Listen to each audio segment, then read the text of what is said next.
Alam mo, Nay, nagpapasalamat ako sa Panginoon dahil binigyan niya ako ng trabaho.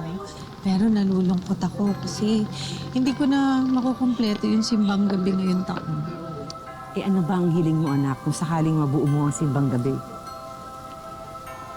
Magkaroon ka ng malakas na pangangatawan tsaka mahaba pang buhay. Alam mo, anak, dapat humiling ka ng para sa sarili mo. Hindi yung puro na lang ako yung inaalala mo. Tiyak ako alam ng Diyos ko ano man yung nilalaman ng puso mo. Eh pagbibigyan ka niya kahit na hindi mo mabuo ang simbang gabi.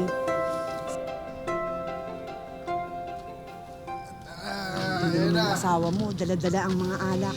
Celso, sana naman kayo mag-iinuman? Diyan lang, kaila paking Omar. Alam mo, Celso, kung naghahanap buhay ka, eh di sana hindi tumatanggap ng trabahong panggabi ang asawa mo. Alam mo, Nay, siya yung pumili niyan. Hindi ko siya pinipilit. Eh paano batugang ka? Hoy! Hoy! Hoy! Hoy! Pwede ba huwag kayo magbulahaw dito sa tindahan ko, ha? Siyang Lani, akala ko ba sa probinsya ka magpapasko? At ano? Para doon tumirik yung mata ko. Kasama ng mga kamag-anak nating walang narating sa buhay. Chang, baka naman may papulutan ka dyan. Paputubungbong ka naman. Dumaan ka dito mamayang gabi, ha? Ipapatikim ko sa'yo ang puto bumbong.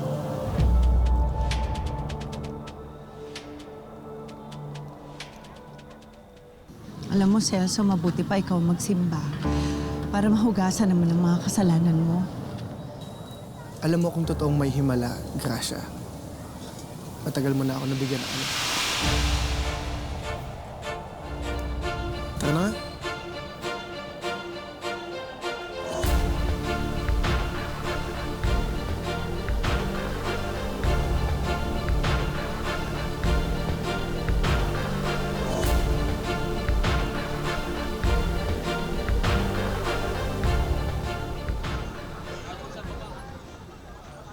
Nako, mga suki! Dito na kayo bumili dahil sigurado akong masarap ang bibingka ko. Fresh pa sa akin yung niyog ko. Kaya halika na kayo, bilis! Dito na kayo bumili, bilis! Ayan, ayan! Oo, ito. Dali lang ha! Oo, ito pa. Ayan! O, ayan, bayad ha! Baka makalimutan ng bayad. O, ayan, may natitira pa isa. Ayan. O, sa'yo na. Thank you! Salamat! Maraming salamat! Makakapagsara ako ng maaga. Chang! Uy! Ay, asa naman na yung bibigay mo sa akin? Alam mo, Celso, halika, pumasok ka muna dito. Bilis, pasok ka. Pasok ka muna. Halika, pumasok ka. Umupo ka dito. Aayusin ko lang. Alam mo, pinagtabi na kita. Ito sigurado ako, magugustuhan mo yung bibingka mo. Oh, paldo ata, Chang Lani ah. Alam mo, huwag mo na akong tawagin, Chang. Kasi si Gracia lang naman ang pamangkin ko, hindi ikaw. Pwede mo akong tawagin, Lani na lang. Lani. Buti ka pa, Lani. Mabait ka. Di tulad ng asawa at biyanan ko. Daig pa yung pare kung mag-sermon. Pambihira. Alam mo, ang kailangan mo lang naman ay taong iintindi sa'yo. Nandito naman ako para makinig sa mga problema mo. Eh, pwede ba habang nag-uusap tayo, bigay mo na sa akin yung bibigay mo sa akin. Gutom na kasi ako eh. Ano ba yung papatikim? Gusto mo ba? Gusto mo talaga? Baba mo muna.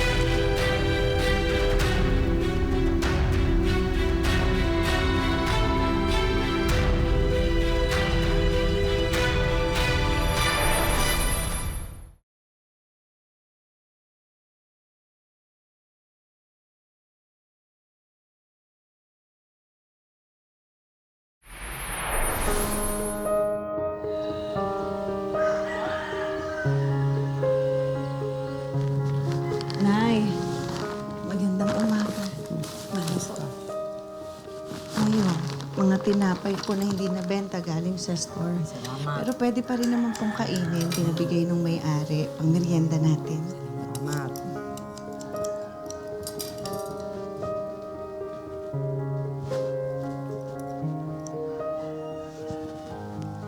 Sa sahod, Nay. Dadamihan ko ng bili ng maintenance mo. Baka naman kanina ka pa nananahi. Ayan. Ngayon ka lang umuwi galing sa pag-iinom, Celso. Kwan, nagsimbang gabi lang ako.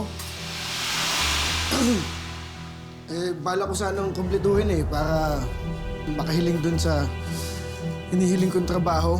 Nagsimba, himala.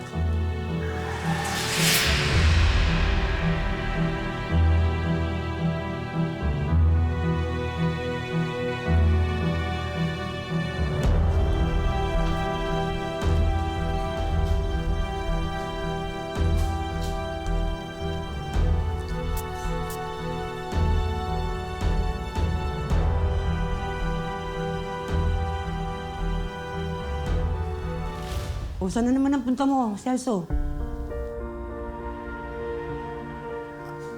Magsisimbang gabi lang ulit ako. Mauna na po ako, Nay.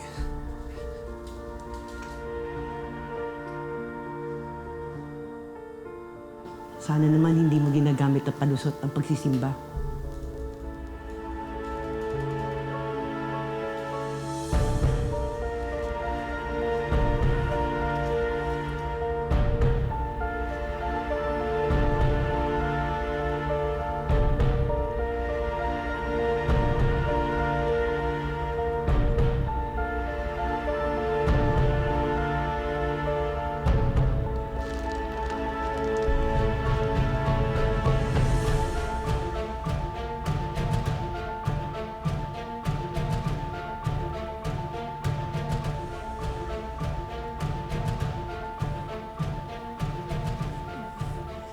Rosario, nakita mo ba yung manugang kong si Celso? Ay, hindi ko po alam. Nakita mo bang pumasok doon sa loob ng kapilya? Hindi ko rin po napansin eh. Okay ka lang po, Ate Onyang? Medyo napagod lang ako sa paglalakad. Baka po kaya pa. Total, nandito na din ako. Magsisimba na rin ako. Sige, Ha? samahan ko kita. Maraming salamat ha, Rosario ha.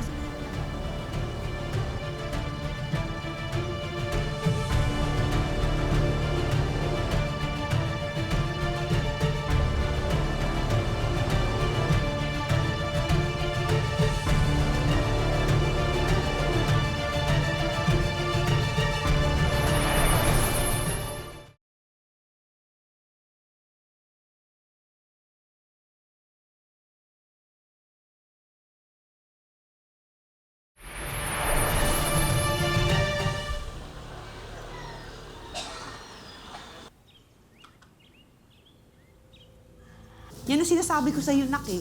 Ang asawa mo, hindi yan dumidiretso doon sa simbahan kapag lumalabas ang madaling araw. Sinundan ko kaya yan kanina. Wala naman siya doon sa simbang gabi, ano? Paano niyo ba naman ho ako makikita? Nasa pinakasulok-sulukan nga ho ko nung kapilya. Ang dami ho kayang tao doon. Hira naman ho. Ang hirap Pati ba naman ho yung pagsisimba ko pinagdududahan niyo? Nay, kailangan sa may high blood, hindi nagpupuyat. Celso, pasensya ka na kay nanay ha. Hindi lang siya sanay na nagsisimba ka. Pero, tama yung ginagawa mo.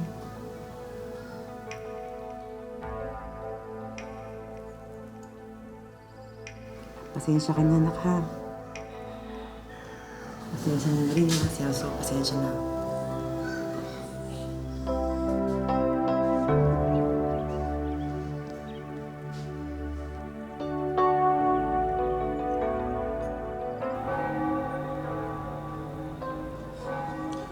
Ano na mangyayari sa atin pagkatapos ng Pasko? Wala nang simbang gabi.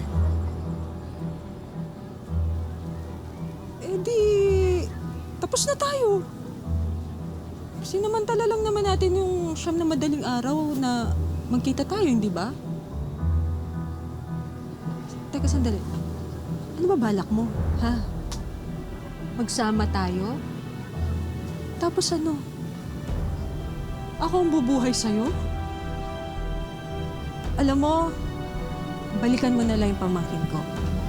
Tapos, maghanap ka ng trabaho, ha?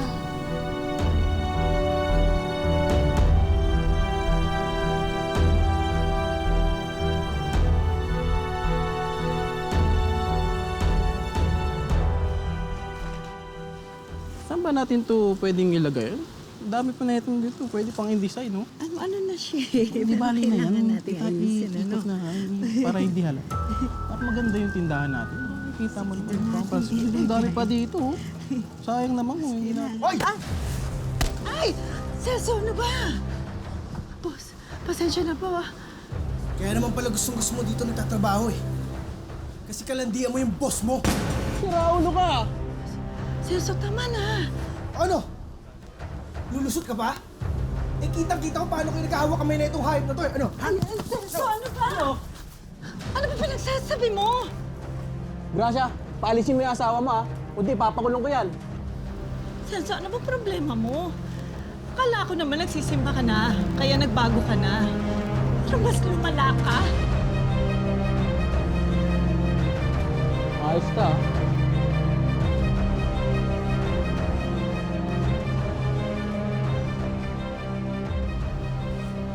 Sorry, boss. Pasensya na po. Pasensya na kayo.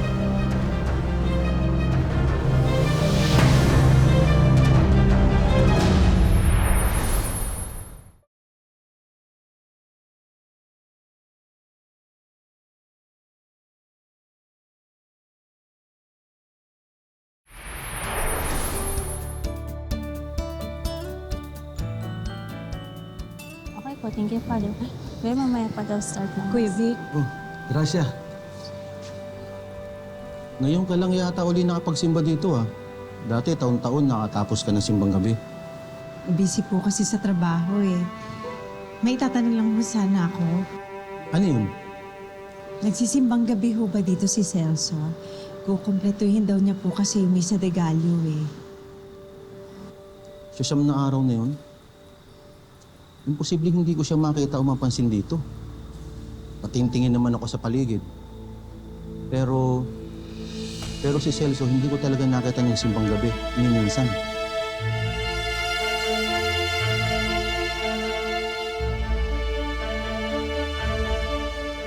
Ay, katulungan natin, bilis. Walang simbang gabi na to. Kamilis!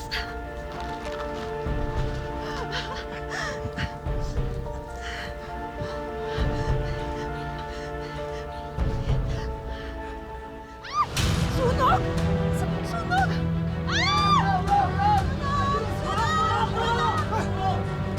Sunog! Tindahan! Susunog! Tulungan niyo! Shelly? Celso? Anong ibig sabihin nito? Bakit magkasama kayo? Mahal, magpapaliwanag ako. Ha? Dito ka talaga pumupunta, hindi ka nagsisimbang gabi. Hindi ka na nahiya, ginamit mo pang Diyos. Ikaw naman, siyang Lani. Ano pa kalaki yung galit mo sa amin ni Nanay? Para landiin mo yung asawa ko ng ganito. Asawa mo ang lumapit sa akin. Hindi mo kaya magpigil. Sana sinumbong mo sa akin. Kung kailan ka tumanda tsaka ka lumandi. Bakit ikaw yung nagsusumbong? Eh, ikaw nga ito nang aakit sa akin eh. Hoy! Ikaw ang lumapit sa akin. Pareho lang kayo. Pareho lang kayo. Lalo ka na. Lalo ka na. Tama na! Tama na yan! Ano ba? Isa ka pa! Bakit ha? Bakit? Ano ka? Nakakalilig ka! Napakalanan mo sa nanay mo! Tawad mo! Nakakalilig ka! Nakakalilig ka! Yung tindahan mo sa nanay mo! Ano ba ng simbahan?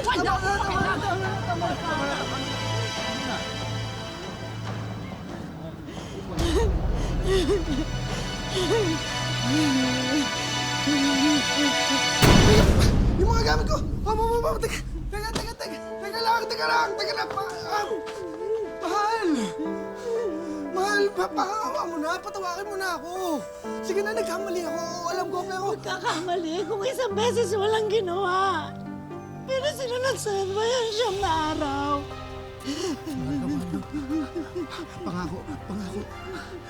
Magbabagong buhay ako, mahal. Ha? Pinagsisisihan ko lahat na nangyari. Magbabagong buhay ako para sa atin, mahal. Sige na. Hindi ko alam kung mapapatawad pa kita. Celso, sana intindihin mo ang nararamdaman ni Gracia. Sana din respetuhin mo ang mga desisyon niya. Ikaw ang nagkamali eh.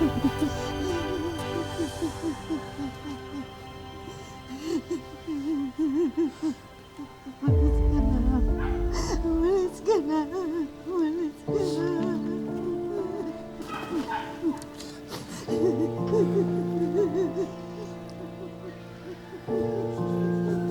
Naiintindihan ko. Uuwi na lang muna ako sa probinsya. Sana dumating yung araw na mapatawad mo ako, Gracia. Pasensya na ho ulit, Nay. Gracia.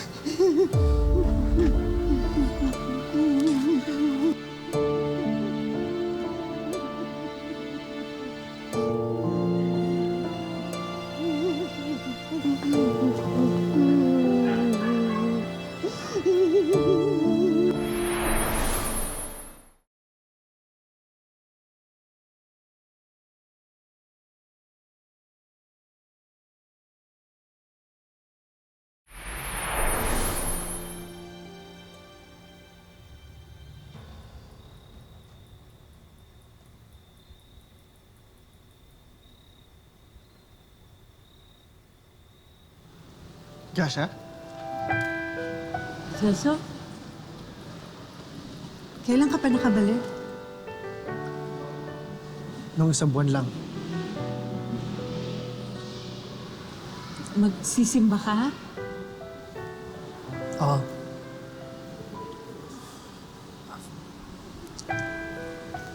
Kamusta ka?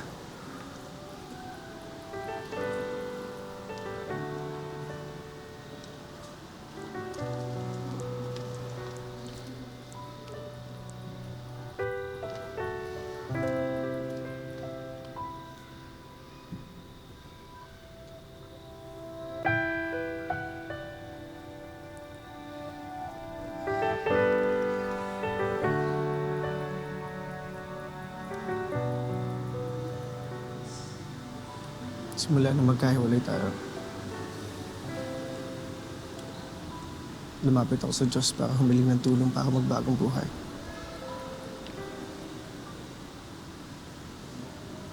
Nakita ko kung gaano kalaki yung kasalanan ko sa'yo at sa nanay mo.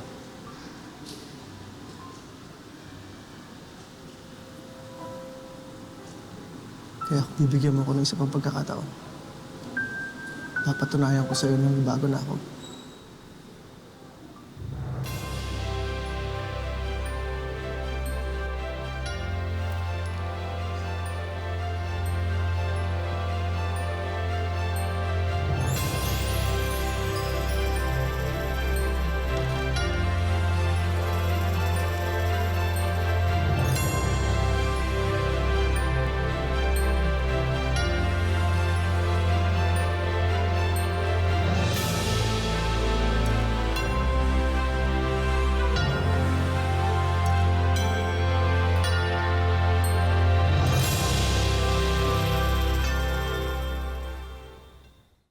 Ang ibang tao dumadalo sa simbang gabi para i-celebrate ang Pasko.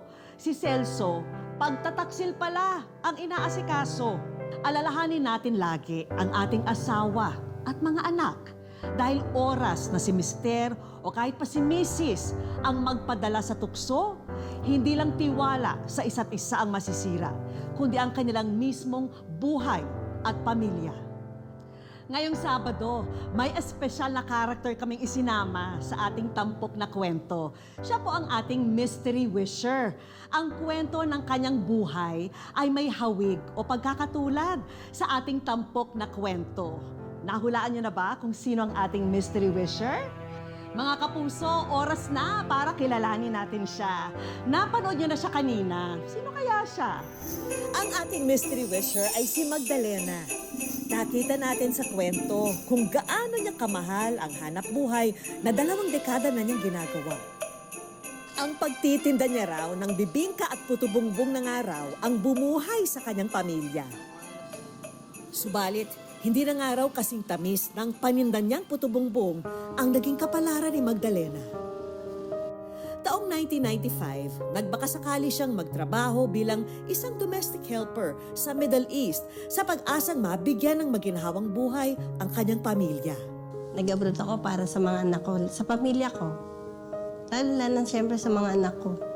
Mabigyan ko yung mga anak ko ng papag-aral ko sila. Kasi kung di ako kikilos, walang mangyayari sa amin. Kaya pinili ko mag-abroad, umalis. Hindi na rin maayos ang pagsasama nila ng kanyang asawa sa mga panahong ito. Kaya ipinagkatiwala na lamang ni Magdalena ang 3 niyang anak sa kanyang ina at mga kapatid. Matapos ang 3 taon na kontrata sa ibang bansa, ay umuwi na sa Pilipinas si Magdalena. Pagbalik ko doon, wala na ako nadatnan na mga naipon ko ba? Yung masakit lang din kasi doon yung nakita ko yung mga anak ko. Hindi maganda yung dinatnan ko sila na parang walang nag-aasikaso. Sa halip na magalit, ay tinuon ni Magdalena ang oras sa pagtatrabaho para makabawi sa mga nawala sa kanya. Ayoko na kasing alalahanin lahat yung mga nangyari. Pag yung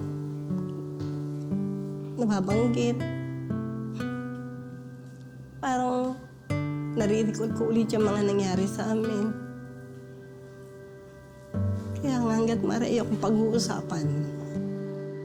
Sa dinami-raming mga negosyo na kanyang pinasok, ang pagbebenta ng puto-bungbong at bibingka ang nagdala sa kanya ng swerte. At para masuklian naman ang mga sakripisyong ibinuhos ni Magdalena sa kanyang pamilya, ang ilang kapatid at maging mga apo ay tumutulong din sa pagbebenta.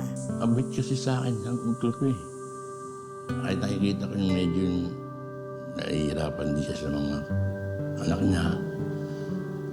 Nakikita ko yung paghihirap niya. Tumutulong ako sa kanya. Siyempre, hindi ako papayag na hindi ko matikman ang paborito kong pagkain tuwing Pasko. Man nga yan, ma-experience nga yung puto-bongbong yun. Normally kasi di ba yung puto-bongbong lang, tsaka yung mantikilya. So parang gusto ko yung maraming mantikilya. Tapos yung yog. Pero ngayon, kayo may leche flan din, meron pang keso. Try natin mo.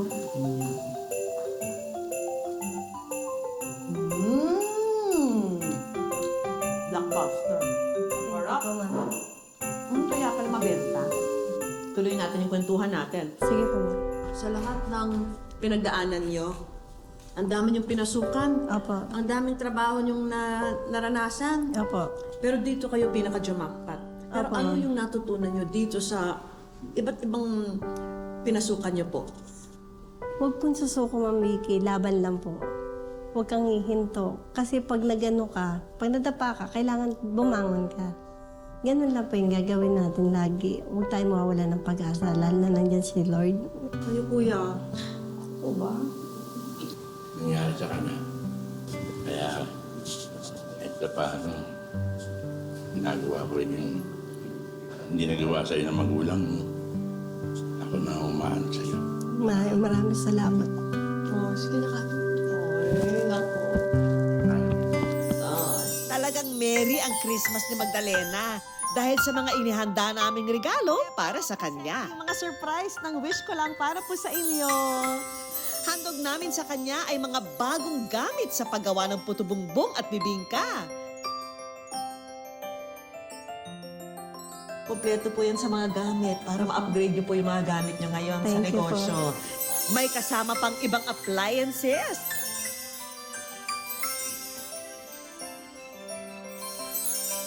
maagang pang Noche Buena naman ang handog namin para sa kanyang pamilya. At syempre, munting aginaldo mula sa aming programa. Po, maraming pang salamat sa inyo.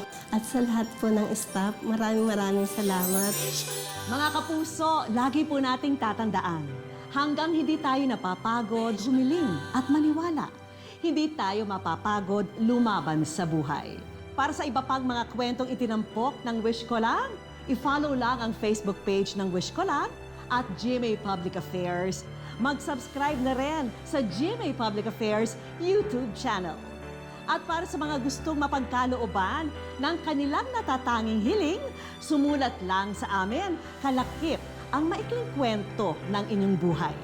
Ako po si Vicky Morales at ito po ang Wish Ko Lang.